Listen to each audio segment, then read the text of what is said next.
আসসালামু আলাইকুম। এখন শুনবেন সংবাদ শিরোনাম। আরেক নির্বাচনী প্রতিশ্রুতি, ইমাম পুরোহিতদের মাসিক ভাতা কার্যক্রম চালু, নাগরিকদের শক্তিশালী করা হবে রাজনৈতিক ও অর্থনৈতিকভাবে। ঈদের আগে কাল শেষ অধিবেশন, ২৯ মার্চ ফের বসবে সংসদ। কার্যপ্রতিষ্ঠা কমিটির বৈঠকের সিদ্ধান্ত, সংবিধান সংস্কার পরিষদ। আগামীকাল সংবিধান সংস্কার পরিষদের অধিবেশন না ডাকলে রাজপথে কঠোর আন্দোলনের হুঁশিয়ারি ১১ দলীয় ঐক্যের। জুলাই সনদ পুরোপুরি ভোগান্তি এড়াতে আগে ভাগে রেলপথে বাড়ির পথ ধরলেন রাজধানীর অনেকে। নেই বড় শিডিউল বিপর্যয়, বাস টার্মিনালের চাপ। এতক্ষণ শুনছিলেন সংবাদ শিরোনাম। এখন শুনবেন বিস্তারিত।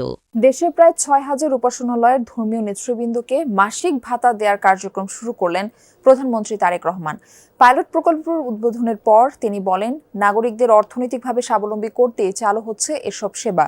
জানান, ভোটের কালে নখ থেকে মোছার আগে প্রতিশ্রুতি বাস্তবায়ন শুরু করেছে সরকার। সোমবার থেকে জাতীয় খাল খনন কর্মসূচি এবং পহেলা বৈশাখ থেকে পৃথক কৃষক কার্ড দেওয়ার কথাও বলেন প্রধানমন্ত্রী। সম্মানী গ্রহণ করছেন হুসাইন আহমেদ আব্দুল্লাহ ইমাম। এরপর আসবেন দায়িত্ব নেয়ার ১ মাসের মধ্যে এবার ইমাম, মুয়াজ্জিন, পুরোহিত, বিহারের অধ্যক্ষ ও যাজকদের জন্য মাসিক ভাতার ব্যবস্থা করেছে সরকার। সকালে রাজধানীর ওসমানী মিলনায়তনে পরীক্ষামূলক এই কার্যক্রমের উদ্বোধন করেন প্রধানমন্ত্রী তারেক রহমান। Memorial complex. এরপরেই মোবাইল ব্যাংকিংয়ের মাধ্যমে ভাতা পৌঁছে যায় ধর্মীয় নেতৃবৃন্দের কাছে। সরকারি সহযোগিতা পেয়ে আবেগ আপ্লুত তারা। এ সম্মান শুধু আমার নিজের জন্যই নয়, এ সম্মান সমগ্র ইমামদের জন্যই বয়ে আনবে। আমি অত্যন্ত আনন্দিত। বর্তমান সরকারের এ ধরনের ভাতা প্রদান কার্যক্রম মাননীয় প্রধানমন্ত্রী যুগান্তকারী সিদ্ধান্ত। সরকারের ভাতা প্রদান কার্যক্রম সত্যি প্রশংসনীয়। পাইলট প্রকল্পে ভাতা পান ৪,৯০৮টি মসজিদের ইমাম, মুয়াজ্জিন ও খাদেম। একই সাথে ৯৯০টি মন্দিরের পুরোহিত, সেবায়েত, ১৪৪টি বৌদ্ধ মন্দিরের অধ্যক্ষ, উপাধ্যক্ষ। এই প্রকল্পের আওতায় প্রতিটি মসজিদের জন্য ১০,০০০ টাকা নির্ধারণ করা হয়েছে। এর মধ্যে থেকে ইমাম ৫,০০০, মুয়াজ্জিন ৩,০০০ ও খাদেম ২,০০০ টাকা করে পাবেন। বাকি উপাসনালয়ের জন্য থাকছে ৮,০০০ টাকা, যা থেকে পুরোহিত বা অধ্যক্ষ ৫,০০০। ঈদের ছুটির আগে কাল ত্রয়োদশ সংসদের অধিবেশন মুলতবি করা হবে। ২৯ মার্চ ফের অধিবেশন শুরু হয়ে চলবে ৩০ এপ্রিল পর্যন্ত, এমনটাই জানিয়েছেন স্বরাষ্ট্রমন্ত্রী সালাউদ্দিন আহমদ। সংসদের কার্যপ্রতিষ্ঠা কমিটির বৈঠক শেষে তিনি জানান, অধ্যাদেশ বিশেষ কমিটিতে পাঠানো হবে, সেখানে যাচাই বাছাই শেষে রিপোর্ট আকারে সংসদে উত্থাপন করা হবে। স্বরাষ্ট্রমন্ত্রী বলেন, সংবিধান সংস্কার পরিষদ নিয়ে সংসদে আলোচনা হতে পারে।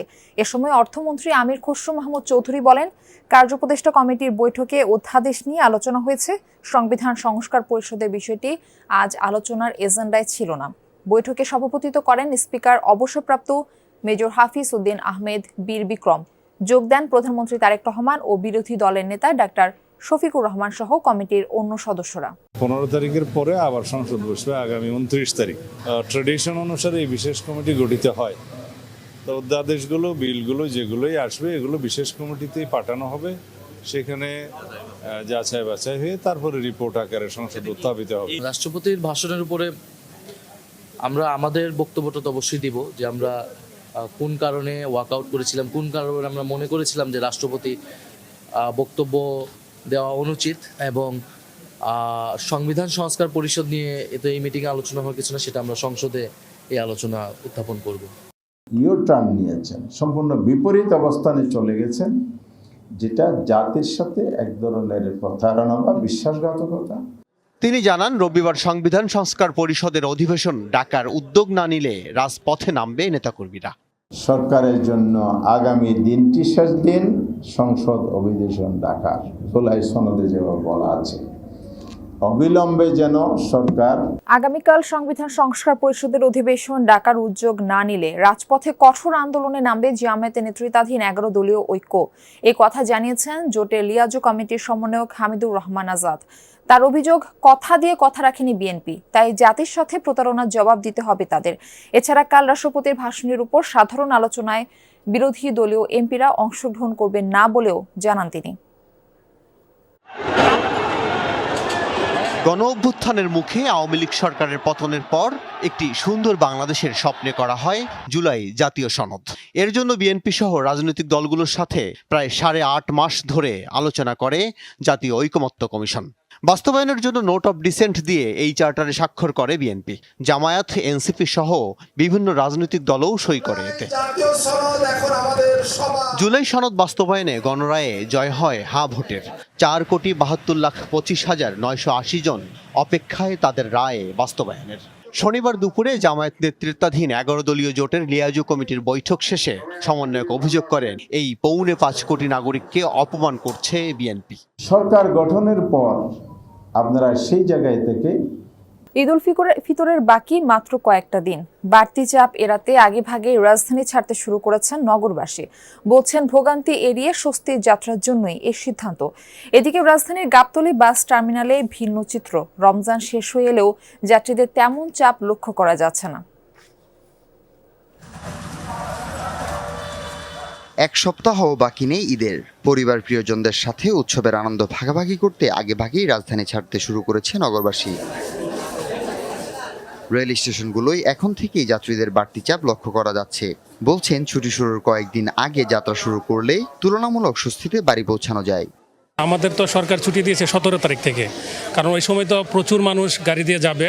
এই সুবাদে আমরা ফ্যামিলিকে আগে পাঠাই দিতেছি যাতে আমাদের যাওয়াটা সহজ হয় আর কি। ভিড়ির কারণে একটু আগে যাওয়া গেলে একটু রিল্যাক্সে যাওয়া যাবে। সামনে ট্রেনের ভিড় হতে পারে, সামনে তো লং ছুটি, সবাই বাসায় যাবে, তো সেই ক্ষেত্রে হয়তো ভিড় হতে পারে, যার কারণে ফ্যামিলি সব আগেই পাঠিয়ে দিচ্ছে আর কি। সকাল 9টা পর্যন্ত মোট 11টি ট্রেন কমলাপুর স্টেশন ছেড়েছে। এর মধ্যে ঢাকা থেকে চট্টগ্রামগামী মহানগর প্রভাতী প্রায় 1 ঘন্টা দেরিতে ছাড়ে। তবে অন্য ট্রেনগুলো নিয়মিত বিরতিতে স্টেশন ত্যাগ করে। তবে ভিন্ন চিত্র ছিল রাজধানীর গাবতলী বাস টার্মিনালে। ঈদ ঘনিয়ে এলেও তেমন যাত্রী চাপ লক্ষ্য করা যায়নি। পরিবহন সংশ্লিষ্টরা বলছেন ছুটি পুরোপুরি শুরু না হয় এবং অনেকেই কর্মস্থলে ব্যস্ত থাকায় ফাঁকা গাবতলী বাস স্টেশন। কোনো চাপই নেই, আমাদের 4-5টা গাড়ি এখানে এসে রয়েছে, কোনো চাপ নয়। সকালকার গাড়ি এখনো ছাড়তে পারি নাই। যাত্রী কোনো চাপই নেই। আমার একটা গাড়ি ছিল 9:45, আমি গাড়িটা ছাড়লাম 10:30, মাত্র 20 জন যাত্রী দিয়ে। আগে তো দেখতাম ঈদের 1 সপ্তাহ 8-10 দিন আগে থেকে ভালো চাপ থাকতো, এবার মনে একটু কমই দেখা যাচ্ছে এরকম।